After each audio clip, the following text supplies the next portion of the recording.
Good afternoon. My name is Brian Wall. I work in the PennDOT Bureau of Planning and Research, and I'm here to provide an overview of our research program. Presentation today will cover research by the numbers and our program staff, partnerships, procurement, ideas, the program calendar, implementation, the new products evaluation program, and a commercial for our local technical assistance program and PennDOT Connects. Research by the numbers. Our current budget is around $8 million annually. We currently have 40 active research projects totaling over $19 million. In addition to that, we have 35 active pooled fund projects totaling over $2 million. Pooled fund projects are research that we are conducting with other state DOTs. Generally speaking, our research falls within 6 categories: asset management, bridges, multimodal, pavement and materials, safety, and traffic operations and connected and automated vehicles. And we always have that catch-all other to add to that list. We are supported by our longtime research program manager, Lisa Tarson, and her 4 full-time project managers, Shelley Scott, Heather Source, Micah Shin, and Bradley Thomas. Partnerships. You can see the list of the universities that we generally conduct research with. Most of those universities have agreements with our Department of General Services, and we'll get to what that means in just a few moments. We also have private sector partners. Those firms help us with research, deployment, and implementation. Examples of our private sector partners are Michael Baker International and Pennoni. We also have public sector partners, which includes the Pennsylvania State Association of Township Supervisors, for example. You may know them from our LTAP program and PennDOT Connects program. Procurement. The first method that I'm going to discuss is the request for proposals, or the RFP.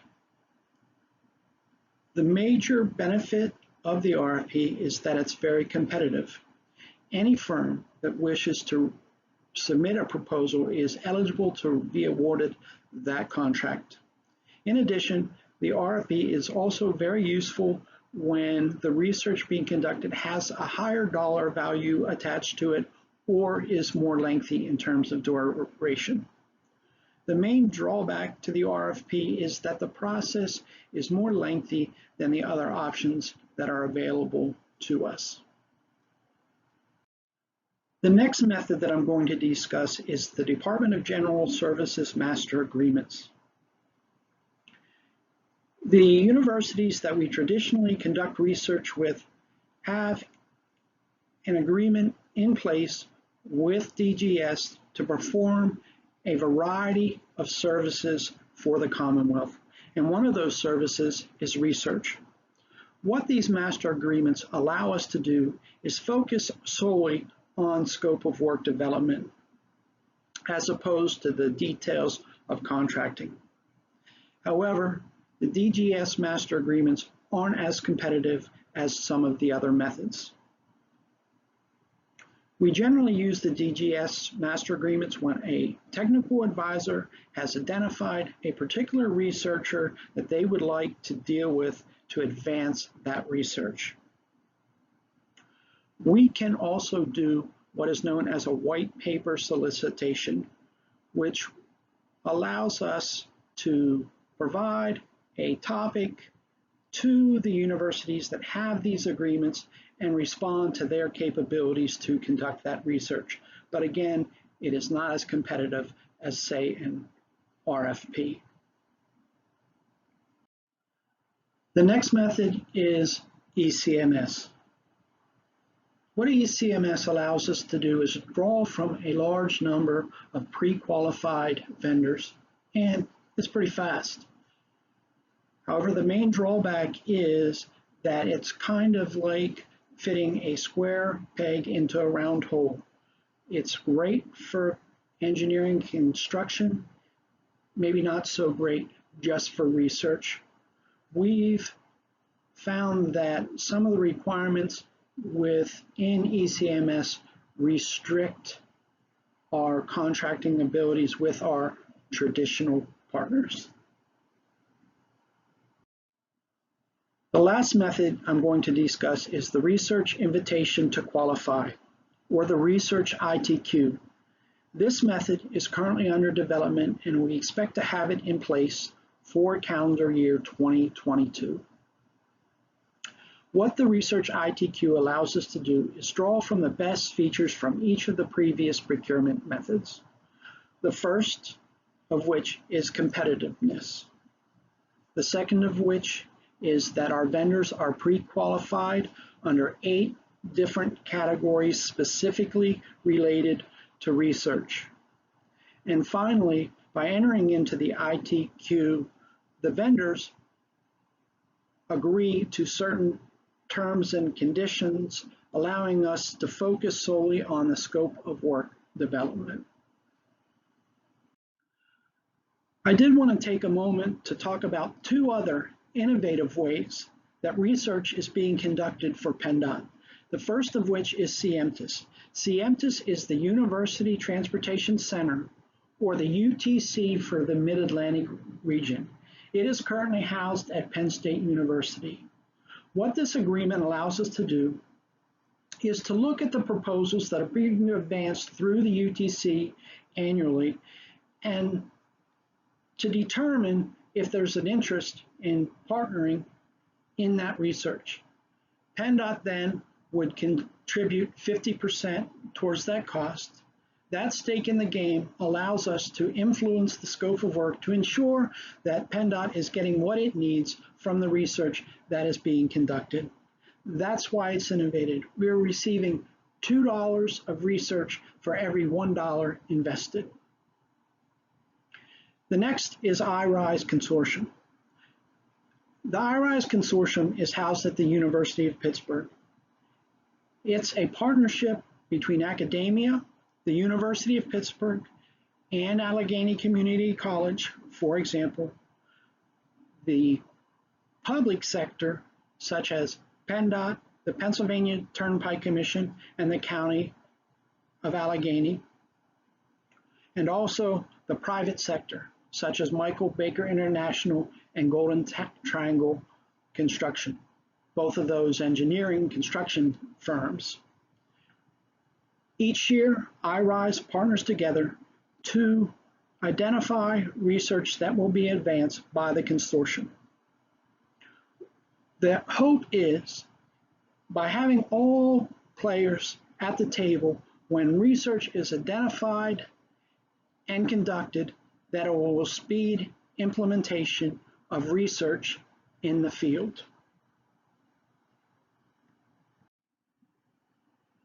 Okay, this next slide is for PennDOT employees who think that they have an innovative idea that they would like to have further researched.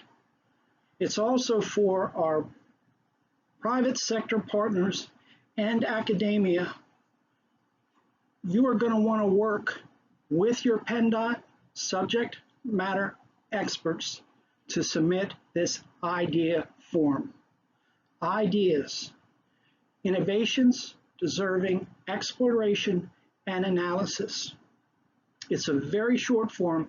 It's 2 pages long. We want a brief project description. We want you to state why this particular research is important to PennDOT. We want to know if it's a continuation of a previous research project. We want to know that you've thought about what implementation would look like once the research is concluded. And as always, we want to know how long it's going to take and how much money is involved in conducting the research. All that's pretty easy, right? Not a lot of information, can be done in less than a day, but the most important part of this is a committed technical advisor. The technical advisor is the one who submits the idea form. They help with scope development.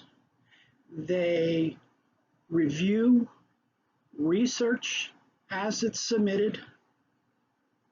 At the end of the project, they evaluate the results and identify implementation steps.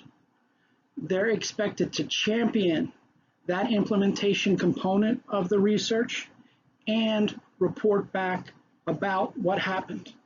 So that's where the time commitment is. If you're going to submit an idea form, you're going to be that committed to that idea. Next up is our program calendar. Every January, we ask for PennDOT to submit their ideas. We allow for about 2 months for those ideas to be developed and submitted. From there, the ideas are vetted with department leadership and prioritized in terms of available budget during the months of April and May. After that, we assemble those projects into the research program. Once we have the research program, we submit it to the PennDOT Program Management Committee for their approval. Once we gain that approval, projects are initiated in July. Now we understand that there are ideas that have an urgency attached to them that for whatever reason we can't wait until the next cycle, and we understand that. So what we request people to do is to go ahead and complete the idea form and submit it to the research program management section, any of those folks I mentioned previously in the call, or myself. From there, we'll see what needs to be done in terms of making funds available for that project, getting the necessary approvals, and to initiate those projects off cycle. Implementation. What happens once a research project is completed? The technical advisor will receive an implementation form where they will make a recommendation about what to do next. They identify the necessary activities or steps that lead to implementation, what are the outcomes that are desired, and of course, as always, we want to know what is the cost and duration of that effort. We also have an open-end agreement to assist with any research, communication, and deployment activities. Next, I want to talk directly to our municipal participants. What happens if I have a new product or procedure that I would like to have evaluated for use in my municipality? For that, we have the New Products Evaluation Program. That program is housed in the Bureau of Planning and Research. Many of you will know our longtime program manager, Tom Welker. If you don't know Tom, please reach out to your municipal services representatives and they can provide you with contact information for Tom. The first step in that process is to fill out the production evaluation application. There is a direct link to the page where that application resides in the resources section of this presentation. Unlike the research program, applications and approvals are handled on a rolling basis. Once we receive the application, we work with the industry representatives to present that information to the new product selection committee for validation. When that validation is received, research and specification development can begin for free to municipalities. The end result for the MPAT program is a listing in our publication 447, approved products for lower volume local roads. Once the listing is in Pub 447, municipalities may begin to use that product or that procedure in their municipalities, and it is eligible for liquid fuels funds.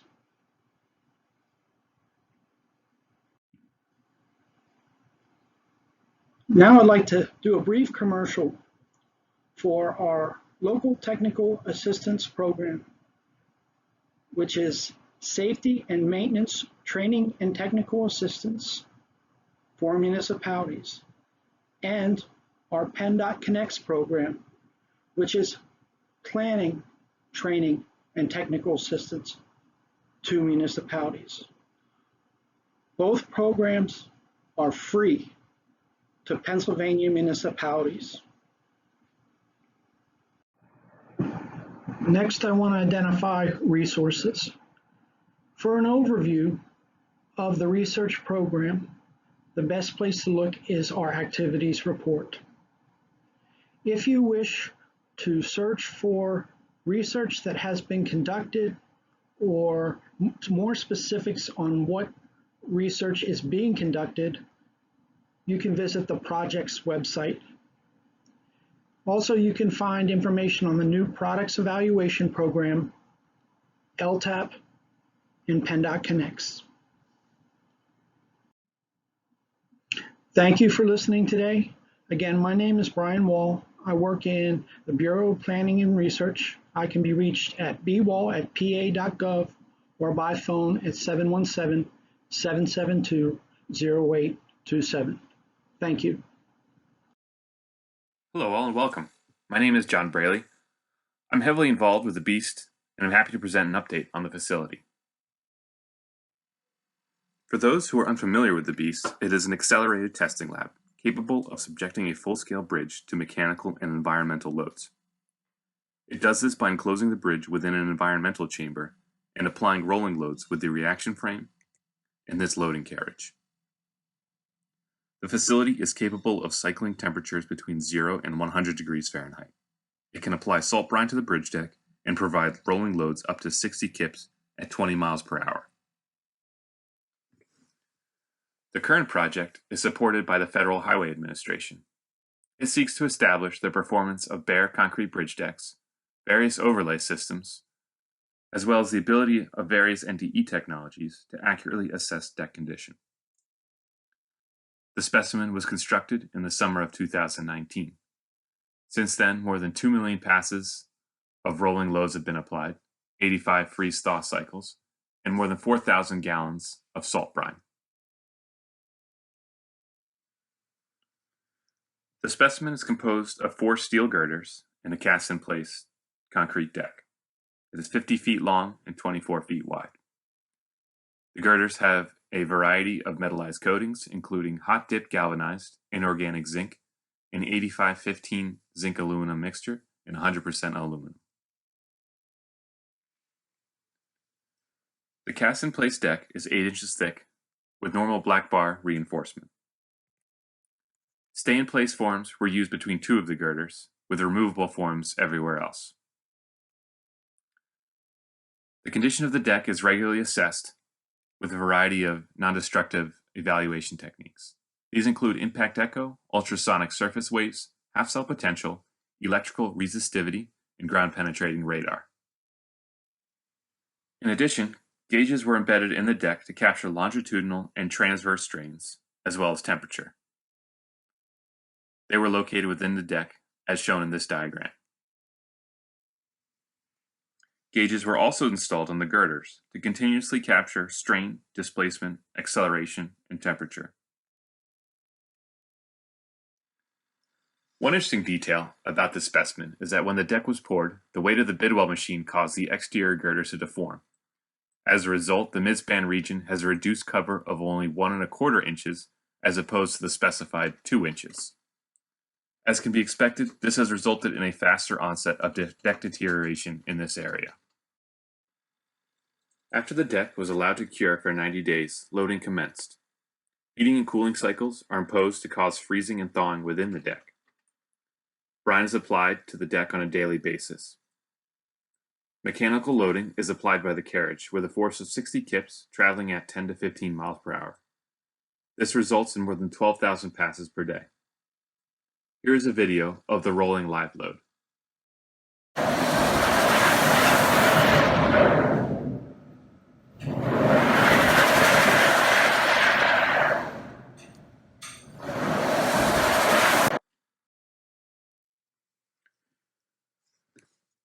So here's the deck after curing, and here it is 18 months later after spalls have begun to form.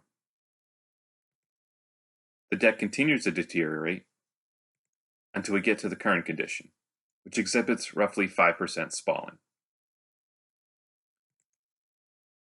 From the impact echo results, we can see that there is potential for delaminations over an even greater area. So, over the course of 2 years, we've succeeded in aging this bridge deck an equivalent of 10 to 15 years. Now, real bridges have unique demands, and so there's no straight correlation between load passes or freeze-thaw cycles and equivalent years of loading. However, for reference, according to NBI, the average ADTT for a bridge is about 500. Based on this number, 2 million passes corresponds to 11 years of truck traffic. Most importantly, the bridge deck condition is representative of a bridge that is nearing the end of its functional life and requires intervention. Around 5% of the deck is spalled and 10 to 15% is deteriorated, as indicated by NDE results. Therefore, we will now move forward with repairing the deck with overlays. We're really excited to be able to assess the performance of ultra-high performance concrete and latex modified concrete. Both materials are becoming increasingly popular and show great promise at improving the durability of bridge decks due to their reduced permeability. So we're looking forward to tracking and comparing their performance. Hydrodemolition will first be performed to remove any unsound concrete in the top layer of the deck. The overlays will be poured and finished to a thickness of 1½ inches. The UHPC overlay will be milled upon completion for a consistent roadway profile. After the overlays have been sufficiently cured, testing will resume for 12 months or until significant deterioration is observed. And that's where we currently stand with the beast. Thank you all for listening. Good afternoon. This presentation is entitled Corrosion Repair Strategies for Steel Girder Ends. My name is Kent Harries. I'm a professor of structural engineering at the University of Pittsburgh, and the graduate researchers working on this particular project are Jason Mash and Chase Rogers. I want to point out that this is a research in progress presentation, in which case the data that I'm showing, while we're quite confident in it, should be treated as preliminary data at this particular point.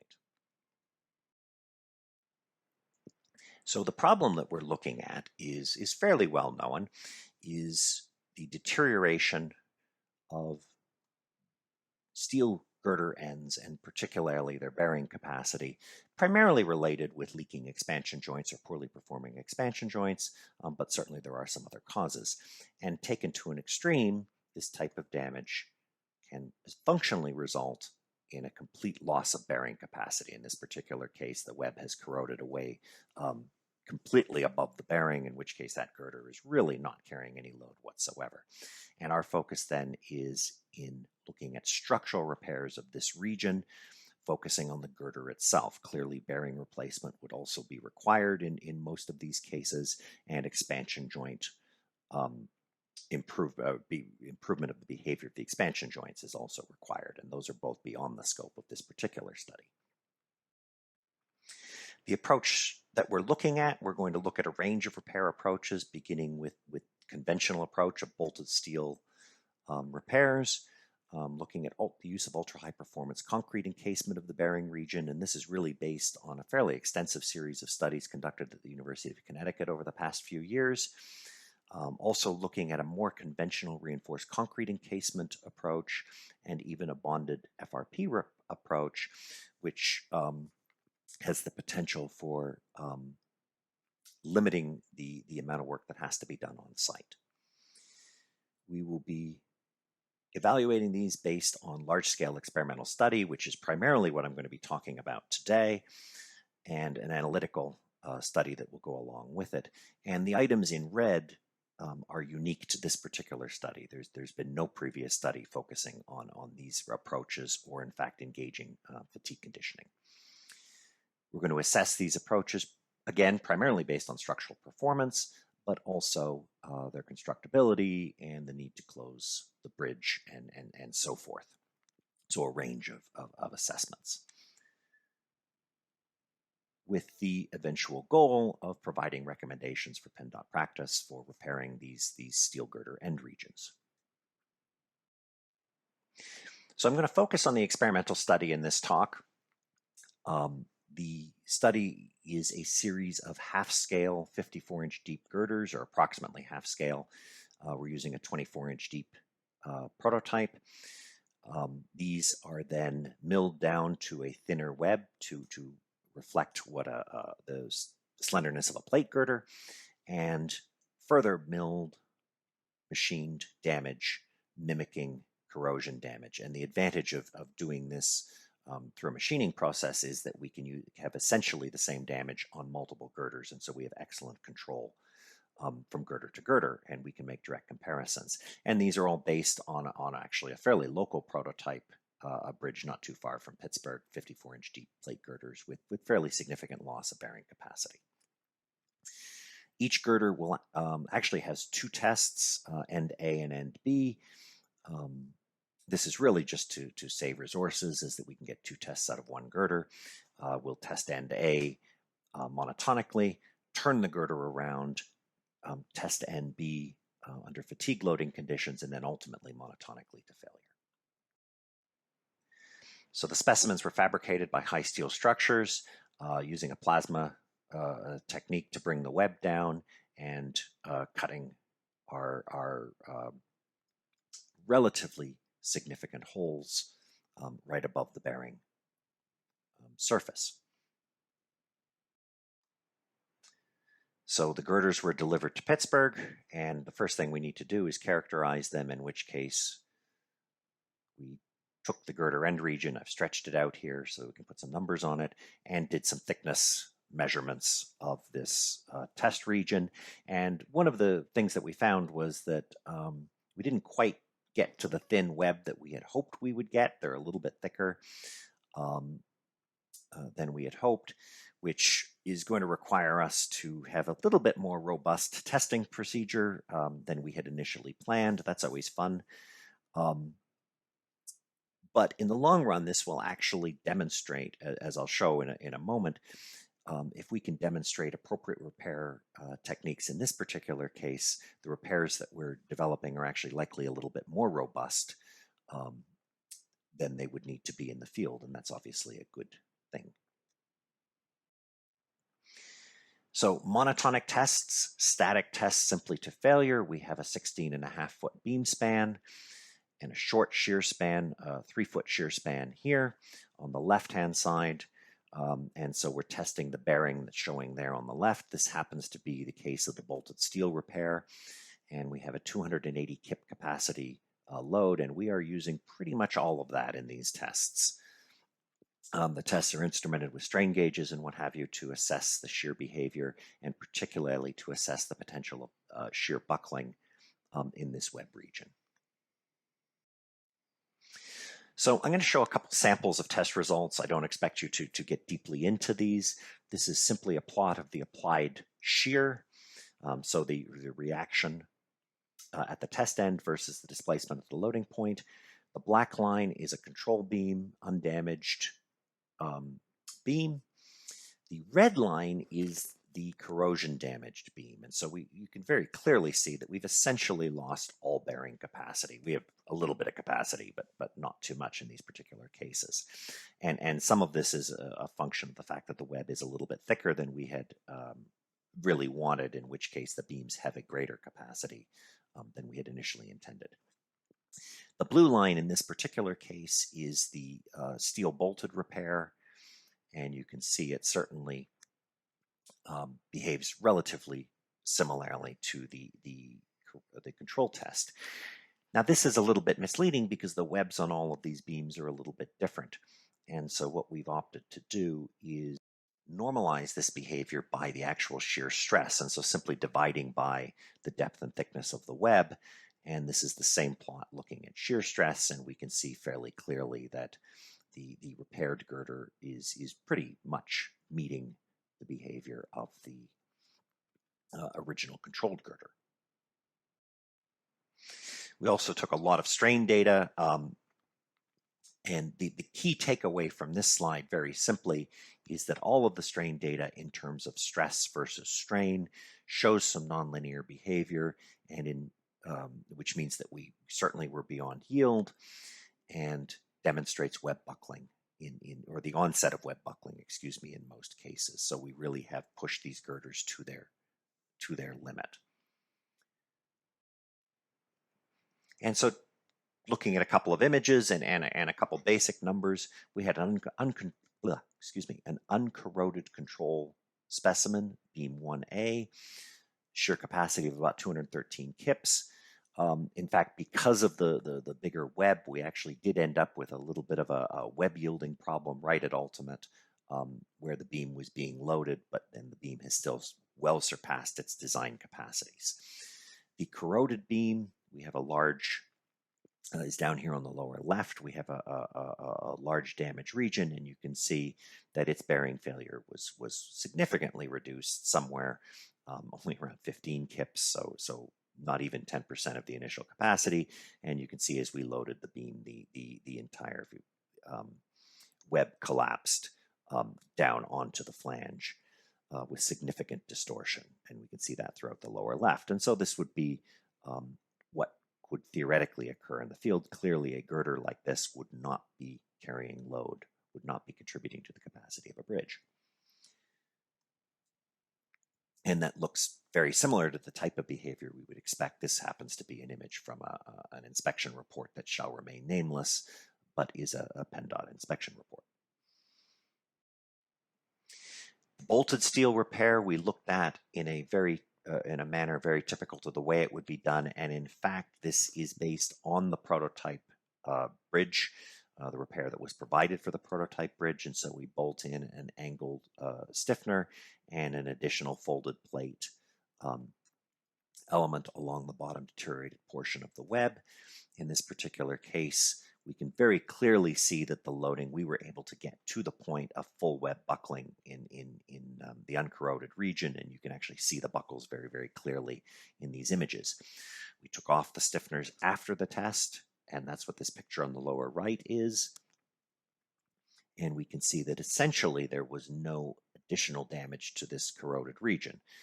This big open corrosion region was underneath the stiffener, and we see no collapse of the web around it. And so the stiffeners did their job very, very well. And we know this type of behavior, this type of repair, works very, very well. We looked at an ultra high performance concrete repair based on the work coming out of the University of Connecticut, Dr. Zaghi's work. And again, was able to restore the capacity of the element essentially to its initial capacity, with really very little or even arguably no distress to the ultra high performance concrete infill that we used, which you can see here in this middle section. One highlight that we used, we in lieu of using welded on shear studs, we opted to a bolted on shear stud arrangement, which eliminates the need for hot work underneath the bridge at this particular location, and has been shown to behave pretty much in exactly the same manner, and is likely in a better manner than a welded shear stud, particularly when we consider that this web may be one will be relatively thin, and two will be quite variable due to the effects of corrosion. The bolted option is probably preferable. We also looked at a more conventional reinforced concrete repair, in which case we extended the repair out a little bit further along the shear span and provided hairpin type details. And so we provide essentially a hoop of reinforcement. You can see in the bottom image here that the opposing hairpins are actually poked through holes in the web to provide good confinement for this concrete. This particular repair behaved relatively well. Certainly there was evidence of cracking, as we would expect in a conventional concrete repair, and the ultimate behavior was actually crushing of the concrete. And one of the reasons for this was that we ended up with a particularly poor concrete in this particular girder. A little bit of a mix problem there. But that, of course, reflects reality. Nonetheless, the girder capacity was restored. We have not yet fabricated the FRP repair, but show the detail that we will be using adhesive bonded FRP sheets and small FRP cross sections, 3 by 3 by 1/4 inch beams as stiffeners, and looking at the behavior of this particular repair as well. And as I say, that's not yet been fabricated. Fatigue tests. Exactly the same test. Each beam will be subject to 1 million cycles of fatigue conditioning at essentially the design fatigue load, which results in a shear range of about 33 kips in this particular case and a stress range of about 4.5 kips. And that's reflective of what we would anticipate based on fatigue design. Following the fatigue conditioning, we don't actually anticipate any significant damage through this conditioning since it is the design load. We will then test the beam to failure monotonically as we showed before. Now, I was supposed to be showing a nice video of this particular beam. This is the steel repaired beam being subject to fatigue loads, but in this PowerPoint recording mode, videos don't work. So I'm going to have to move on, and you don't get to see the pretty pictures of the fatigue test. The study also includes an extensive analytic study. The models have not yet been validated against the experiments, but are showing excellent correlation with design equations. The top set of images there is the as-built 54-inch plate girder, and you can see that our predictions and design capacities are very, very similar. We've looked at all of the repair techniques. One of the things and one conclusion that we're seeing coming particularly from the analytical study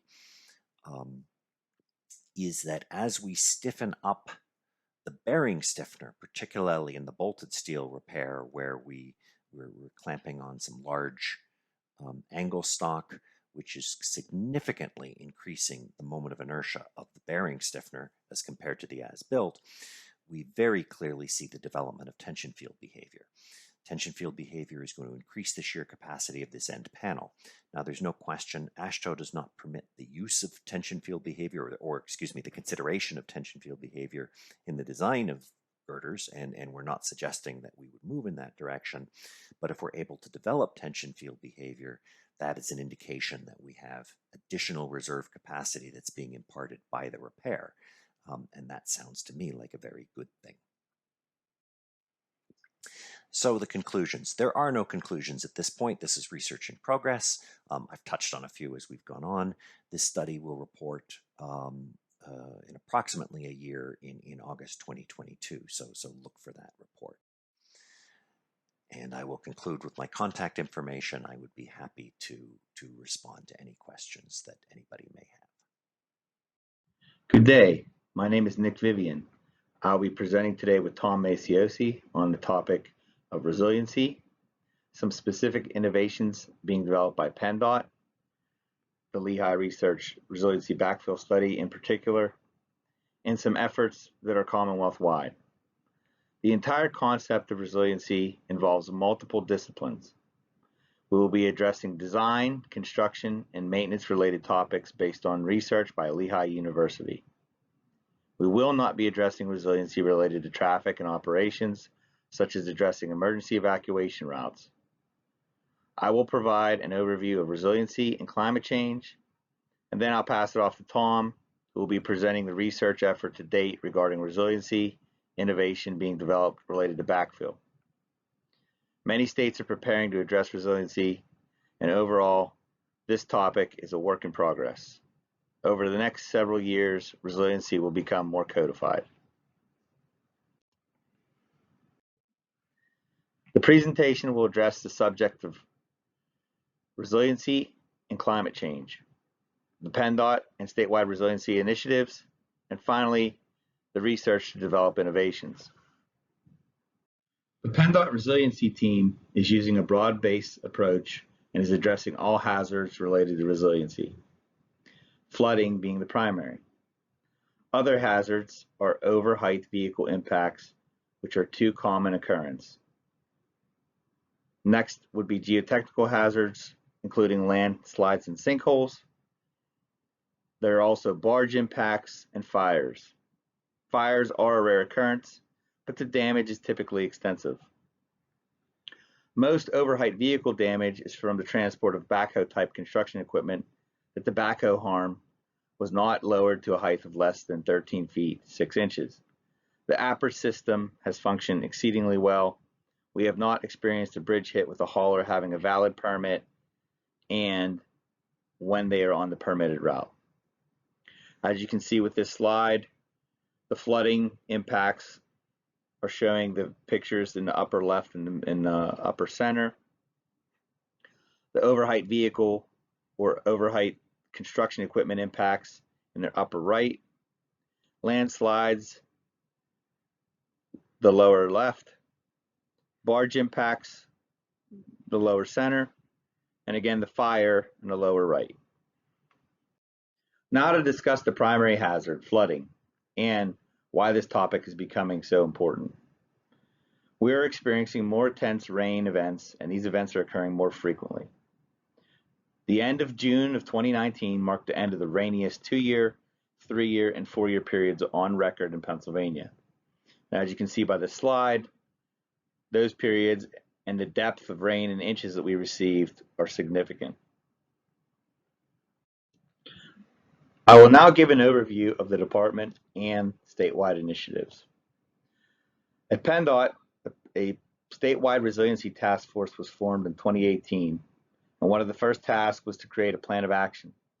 The plan included developing a complete and comprehensive resiliency policy for design, construction, and maintenance. This policy is planned to be completed in approximately 2 years. Additionally, PennDOT created a strategic visioning team of up-and-coming leaders to assist our resiliency team. The team developed a report identifying hazards and recommendations to address these hazards. Planning and programming has initiated a climate change study with Penn State University and Michael Baker. The study was developed by the department in accordance with a grant from the Federal Highway Administration. The final report was completed in September of 2020, and it assesses the climate change impacts of the department's transportation network. 8 Group 1 global climate models distributed across the levels of climate sensitivity and developed by various national research institutes were used in the PennDOT study to predict future precipitation. The 3 pilot bridges are typical bridges with bridge length less than 50-foot spans with a limited clearance over the stream, thus hydraulically challenged bridges. The analysis and procedures conducted for the pilot study highlight the extraction and interpretation of global climate model precipitation data, the application of that data to the H&H process, and the methods to evaluate adaptation strategies to improve our infrastructure resiliency. Future projections were compared to the historical data to create ratios that can be considered for future climate scenarios. These precipitation ratios would be used to amplify runoff, thus affecting stream velocities, necessary hydraulic opening and scour computations in the design process. Although this is still a study, the use of precipitation ratios can be easily adapted to bridges that are on interstate and the national highway system, as these bridges typically have sufficient freeboard. However, as you've seen on the previous slides, the majority of bridges in PA have limited clearance which cannot be increased. These ratios can be used to assess risk and size riprap, but the physical limitations of the site would prohibit the department from increasing the hydraulic opening of the bridges on these lower level highway networks to provide freeboard. To address resiliency across the Commonwealth, an interagency Pennsylvania initiative has been developed involving many agencies under the governor's office. Some of those include transportation, environmental, conservation and natural resources, agriculture, banking, and finance. Due to COVID, the associated complications, the group had an initial kickoff meeting in February 2020, but has not been able to meet until recently. The team has met twice, one of them being in April and again in June of this year. This photo that you're seeing on this slide is a microburst where we received 13 inches of rain in a 1 hour period. As I stated, from the global climate pilot, the physical limitations of the site would prohibit the department from increasing the hydraulic opening of bridges on lower level highway networks to provide freeboard. Therefore, a common failure related to these extreme flooding events is approach roadway and sag vertical curves with culvert crossings. The department initiated a research project with Lehigh University and Michael Baker to evaluate innovative techniques to minimize the risk to the backfill behind the bridge abutment or your approach roadway and the loss of backfill around culverts in the sag vertical. Now to discuss that research, I will turn the presentation over to Tom. Thanks, Nick. So the overarching goals of the research are to improve the resiliency of 1, the backfill and approach roadway of bridges, and 2, the performance of pipes. You may be wondering about the performance of the bridge itself. Regarding this, the bridge supports, we have this issue pretty much solved regarding resiliency. We evaluate the scour, depth, and sizing of riprap, term we use for rock protection. For most cases, the 100-year flood event is used. In accordance with the National U.S. Bridge Design Standards, we check the stability of the bridge foundation for a 500-year event. For a shallow foundation, the bottom of footing elevation is set below the 500-year scour event. For a structure supported on piles, we assess the buckling stability of the piles using the scour has removed the surrounding soil from the piles. We presently perform a hydraulic evaluation, a one-dimensional analysis using HEC-RAS. With computational efficiency, we're working to perform more 2D hydraulic analysis. One of the benefits is the visualization of the flow vectors. This can help with assessing hotspots of the velocities to design mitigation/protection measures. The research for the resiliency of the approach roadway and bridge backfill, we've investigated and tested 2 aspects. The top set of graphic and pictures represents the potential to erode the approach roadway. Lehigh conducted a series of tests. The first picture illustrates a failure of a proposed solution using roadway embankment material wrapped with layers of geotextiles. In this test, the laps of the geotextiles were insufficient to contain the embankment from washing away.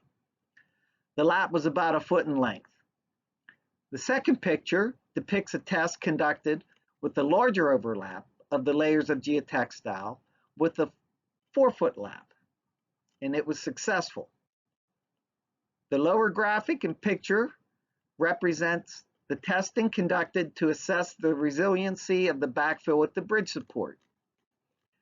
The backfill, like the approach embankment, is wrapped with layers of geotextile material. The geotextile is properly lapped with a 4-foot lap, and thus the test was successful. These pictures illustrate the geotextile layers at a bridge support, such as at a bridge abutment. Based on the physical testing, there's a 3-step process to properly install the geotextile. We've referred to this as origami. Step 1 is to ensure the geotextile is placed up the face of the abutment. Next, the downstream material is wrapped towards the upstream side of the structure. And the final step is to fold the upstream material over the downstream material with a 4-foot overlap. This process is repeated for each layer of geotextile, and the layers are spaced about 8 inches vertically. Finally, to improve the resiliency of installed pipes, Lehigh first tested a pipe with our current installation requirements for backfill material and compaction. This test showed that the pipe performance was underperforming with respect to resiliency. The improvement is to use a flowable fill material at the upstream and downstream sections of the pipe. We are considering about a 10-foot section at each end will be installed with this flowable fill surrounding the pipe to achieve acceptable performance. So at PennDOT, we are addressing a multitude of hazards, but the focus is on water-related hazards. We are addressing design, construction, and maintenance. Key aspects will include advanced hydraulic analysis using 2D methods. We now have proven the use of geotextiles will improve the resiliency of slopes, embankments, and bridge supports. Lehigh's research has provided a cost-effective approach to improve the resiliency of pipe installations. Within PA and around the country, many organizations are trying to figure out the effects of climate change and its impact on providing a resilient transportation system. With all the efforts being expended, I think within 2 years, some codification for resiliency will occur. Thank you for your attention, and do you have any questions? Good morning, and thank you for participating today in PennDOT's Virtual Innovation Days Clear Roads Overview. It's a winter research program through the Federal Highway Administration Pooled Fund Program, specifically designed to do research on winter and winter type activities. My name is John Fleming. I am the Division Chief of Maintenance Technical Leadership located in the Bureau of Maintenance and Operations. If you're not familiar with what a pool fund study is, the Federal Highway Administration provides each state with an allocation of money that can be used for researching particular transportation needs. In this case, Pennsylvania, along with 36 other states, have identified a need for researching specific winter maintenance activities. The Clear Roads Pool Fund study was set up specifically to do that about 7-8 years ago, and has continued throughout. Each state contributes a chunk of their research money, and then as a combined 36 members, all combining a chunk of money, we can do large research projects, somewhere in the neighborhood of $200,000 to $300,000 research projects specific to winter maintenance activities that could not be done by each state individually. So we pool our money together. As a result of pooling our money together, each state gets one spot as a representative to provide not only voting rights as to what projects we continue to move forward with, but also to provide new projects so that there's a constant refreshing and renewal of the projects that we are researching. So ultimately, it's a very good and efficient way of taking a small amount of money and researching topics that are of interest to multiple states with one single final conclusion. If you're interested in looking at additional pool funds that are going out throughout the nation, visit the Federal Highways website. It's www.poolfund.org. You can see all the different types of pool funds that are currently out there. You can see what their researchers are, research that's ongoing, the research that has been completed, as well as just kind of get a general idea of how the pool funds work and what different states are interested in pooling their funds to do specific research when it comes to DOT type activities. In addition to that, PennDOT is also, from a winter side and a maintenance side, involved with another pool fund known as the Aurora. The Aurora Pool Fund is concentrating on advanced road weather technology. So essentially looking at the ARWIS sites, determining what type of advanced weather we can look for our roadway predictions, and the types of equipment, how to best manage those equipment. When you're looking at a relatively expensive investment in an ARWIS network, as PennDOT has, making sure that the sensors are right, all those different things. But of course, PennDOT's not the only state who has roadway weather sensors. Additional states also carry those. So as a collaboration, we all pool some of those research funds and use that shared knowledge and shared information through research to make sure that we have the most effective and efficient systems. The Clear Roads Pool Fund research can be defined by these 4 core activities: the evaluation of winter maintenance materials, equipment, and methods, developing any specifications and recommendations for equipment, materials, and methods, also studying and promoting innovative technologies and techniques that we can use to further remove and better manage our winter maintenance programs, and then also developing the training and curriculum to promote these results. So after we've done all the research, we want to make sure that we can provide that training and also be able to easily be able to convey that information to an audience.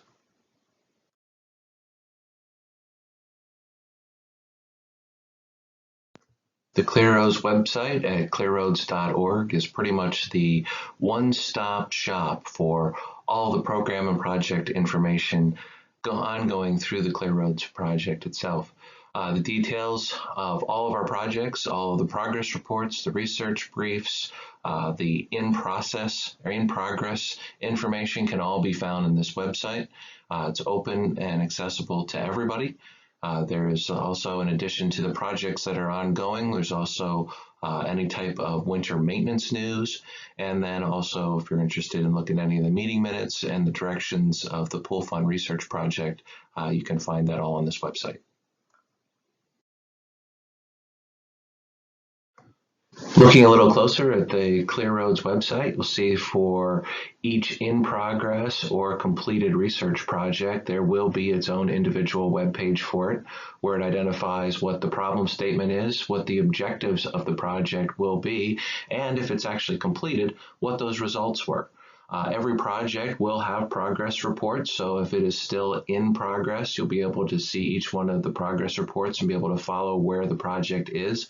As the project does result in completion, there will be the actual information provided either in a final report, or in this particular case, there was a spreadsheet or analysis tool that was also developed for the project.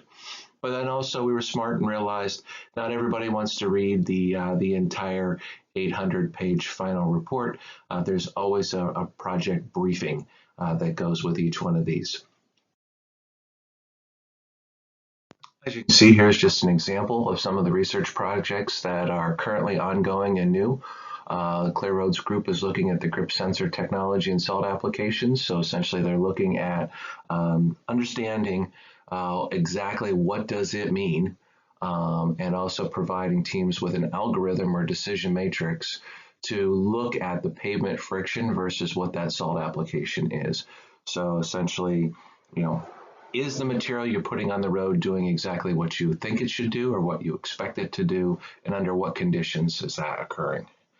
In addition to that, we're also looking at a training module. So we just brought up the SSI and Winter Severity Index information on the previous slide as a completed project. We've now taken that completed project and realized, it would be best if we came up with specific training. And this is one of the key advantages of having the Clear Roads Pool Fund is that, as you'll see when you go into the website and several of these other slides, you'll see that there's actually full presentations, full training guides, full video implementation that can be brought into your own training and also your own educational or activities within your DOT or Public Works. In addition to individual research projects that's offered by Clear Roads also has, we're now in year 7 of an ongoing initiative that's essentially an annual survey of winter maintenance data. If you go into this particular research project, what you'll see is for the last 7 years, you can actually go in and query what individual states, DOTs, have utilized for total equipment, total winter maintenance costs. And then this is also set up in such a way through a spreadsheet type application that we can also compare multiple states to each other. So if you're interested in understanding how much material Pennsylvania Department of Transportation puts down on any given year, we provide this information up to Clear Roads in a concise way. So you can just simply go into a spreadsheet tabulation, pick the date range, pick the information that you're interested in seeing in from anything from the labor statistics to the equipment statistics to the amount of material and the cost of that material. So you can kind of get a chance to gauge that versus not only your usage, but also any other state's usage as well. As I indicated earlier, Clear Roads projects are typically 1 to 2 years, so we're always looking several years in advance and getting new projects each and every year so that we have several in the pipeline. As you can see here, there's some multiple projects that are already in progress. Obviously, if you're interested in any of the details of these projects, you're more than welcome to go to the Clear Roads website, and you can see the current most up-to-date status. The snowplow operator and supervisor training modules are probably one of the best examples of a pool fund study working for DOTs and public works agencies across the United States. In this particular project, we developed 22 training modules to basically enhance all aspects of winter training. Each module contains a comprehensive PowerPoint presentation, instructor's guide, student evaluation, but also contains a lot of video information as well. The modules are all customizable, meaning that we can take them apart. You can use the individual pieces in your existing training, or you can actually run through all 22 training modules if you so desired. As you can imagine, the amount of information in 22 training modules to include all of the information that's there is very large and also very bandwidth restrictive. So in order to be able to get a hold of that, you do need to reach out and contact the Clear Roads administrator and ask for that information. But again, because this was done with federal funds and through this pool fund study, it is currently available out on the website, and you all have access to it. The research Clear Roads performs is more than just simply operations, trainings, and material and equipment specifications. In this particular case, member states identified that they really needed an information clearinghouse, a place that they could direct the motoring public from their website to another dedicated website that is specific just to the motoring public. In this particular research project, the researchers came up with examples of checklists for emergency car kits, pre-winter vehicle prep, recommendations for their tires and batteries, winter driving tips, things to do when they run into either a whiteout or black ice conditions, or specifically if you become stranded on the side of the road. This particular website is available for all, so anybody who is interested in directing the motoring public to this, whether they're a state DOT or whether they're a municipal public works entity, is available to use this website. As I've indicated several times, the Clear Roads Pool Fund is available to anybody through access through the internet, going to clearroads.org.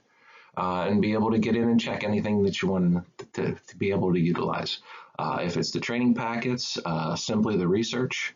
One of the most recent things we did put out is the use of brine and to debunk some of the myths that people have about brine and brine application. So we highly encourage folks to take that advantage of the research gained by the pool fund study and be able to apply that to their winter programs. This concludes our presentation on Clear Road's pool fund study. Again, my contact information is here, and I believe at this point we will entertain any questions that you have.